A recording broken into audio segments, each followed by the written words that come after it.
Today I have rotisserie chicken, fresh poblano peppers, so I think it's a good day for poblano enchiladas. This is going to be good. So for my enchiladas, I'm going to start by prepping 16 corn tortillas. I'm going to quickly warm them through in hot grease, and it does not take very long. Let's see if I can flip this. I'll do it like this. Don't do this at home with your fingers, but there we go. Once it's done, just carefully remove it. Let it kind of drip there. And then you start on the next one. And it goes quick. You're just getting this soft and pliable so you can roll the enchiladas without the corn tortilla breaking. Shouldn't take very long. For the chicken, I've already shredded it, so I'm just going to season with some granulated onion powder, some granulated garlic powder mixed with salt, cracked black pepper, season how you like, and give it a mix. And this was this was shredded chicken from a 2-pound rotisserie chicken. Okay. Now let's create this sauce. It's like a 2-part enchilada sauce. So I'm going to add a little bit of cooking oil to my preheated pot, going in with a little bit of onion.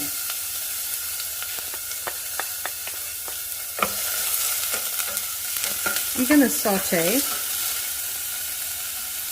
Add just a pinch of salt and let that saute. Now going in with 4 tablespoons of butter. Remember, there's like a tablespoon of cooking oil also in that pan. And let's melt that down with the onion. Going in with 5 tablespoons of all-purpose flour. This is going to create a roux.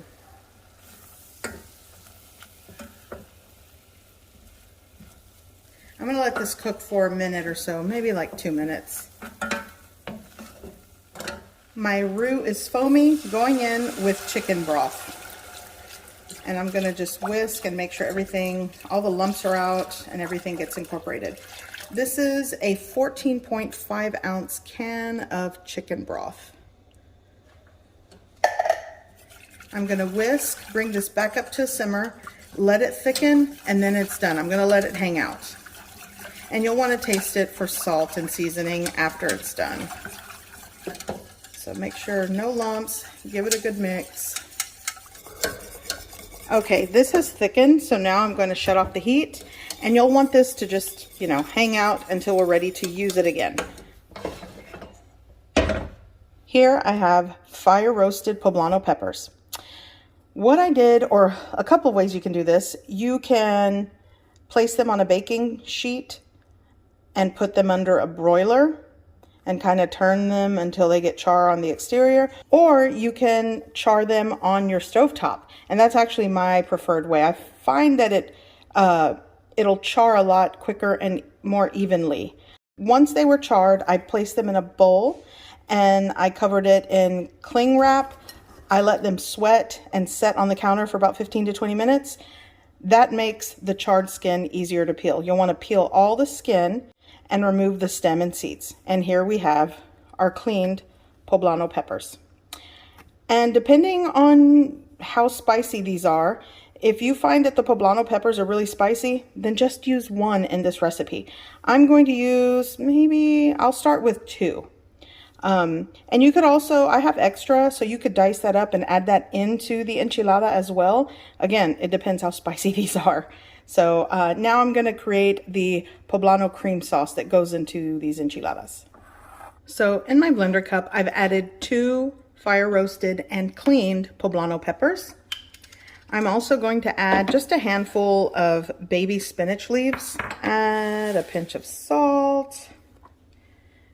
Just maybe like 1/3 to 1/2 cup of water. And a cup, see if it comes out. Here I'm going to add a cup of heavy cream. This is heavy whipping cream. The creamy part to the sauce. Okay, So now I'm going to puree this.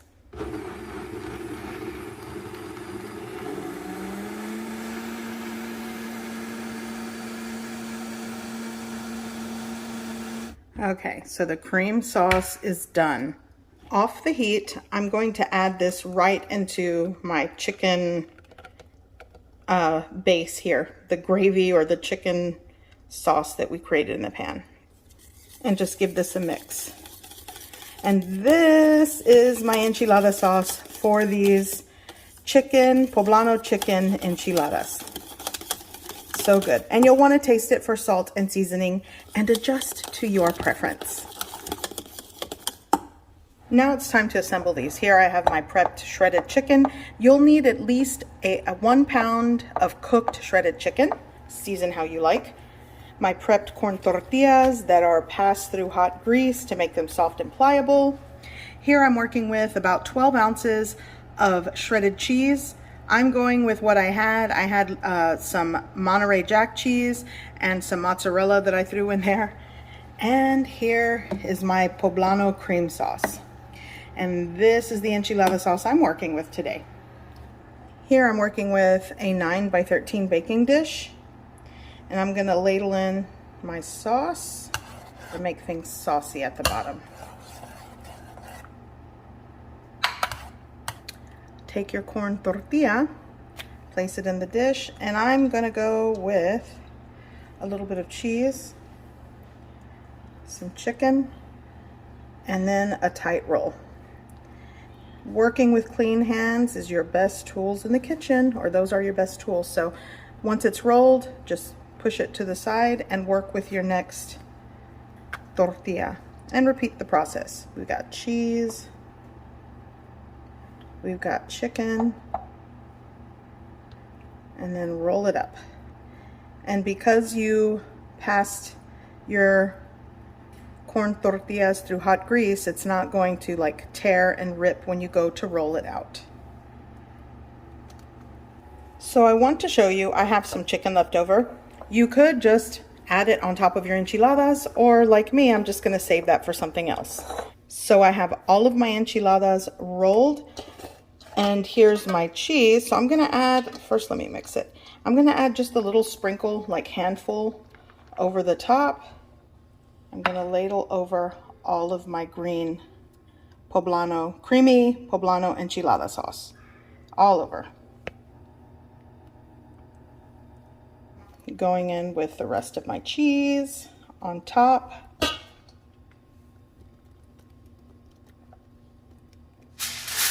Now cover with foil. Into a preheated oven at 375 degrees Fahrenheit. So this has baked at 375 degrees Fahrenheit for 35 minutes. Okay, so now what I'm going to do is carefully remove this. It's going to be hot and steamy. Be careful. Ah! Oh, this looks so good. So yeah. The cheese is melted, everything's bubbling and gooey. It's gonna be good. I'm gonna garnish with chopped onion and cilantro, avocado, cotija cheese, and I have 2 on the plate already. Add some Mexican crema on top, a little more cotija.